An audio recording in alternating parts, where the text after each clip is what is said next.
Welcome to Impact Headlines. US tariffs on China cut. UK inks trade deal with the US. Trump marks his second overseas visit.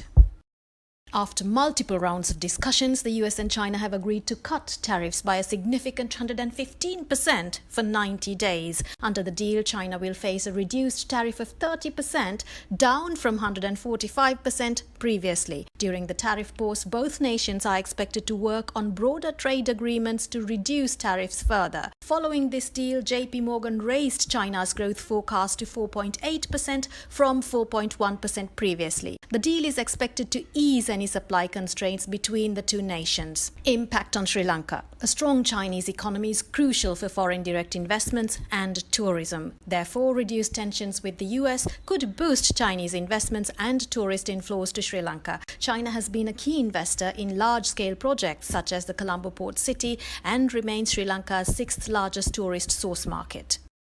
The UK became the very first nation to secure a trade deal with the US covering roughly 25% of its exports. Under the deal, tariffs on UK steel, on the brink of collapse, was reduced to zero, while automobile tariffs were reduced to 10% with a quota. The deal is a big win for the Labour government, who are facing backlash for a slowing economy. The deal is expected to keep UK's inflation and unemployment at managed levels by not straining the economy further. Impact on Sri Lanka.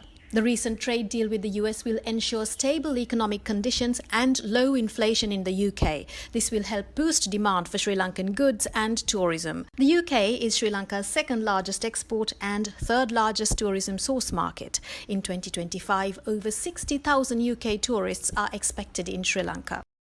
The US President Donald Trump is currently in the Middle East, making this his second overseas visit since taking office. During this three-day tour, he will make stops in Saudi Arabia, Qatar and the UAE. In his recent speeches, Trump has hinted at major trade deals in the fields of nuclear energy and technology to be finalized during the visits. Analysts believe that these deals come at a crucial time for the US when output declined for the first time in 2 years in the first quarter of 2025. Impact on Sri Lanka. The US is Sri Lanka's largest export market, with exports rising by 5.5% to $2.9 billion in 2024, and over 70% of these exports came from the apparel sector. A healthy US economy is therefore important for Sri Lanka's economy. Just last week, Sri Lanka was invited for the next round of discussions at a trade deal aimed at reducing tariffs. A tariff waiver is expected since Sri Lanka is under the IMF program. And that's the wrap for this week. Subscribe to our YouTube channel to stay updated on the latest developments in Sri Lanka.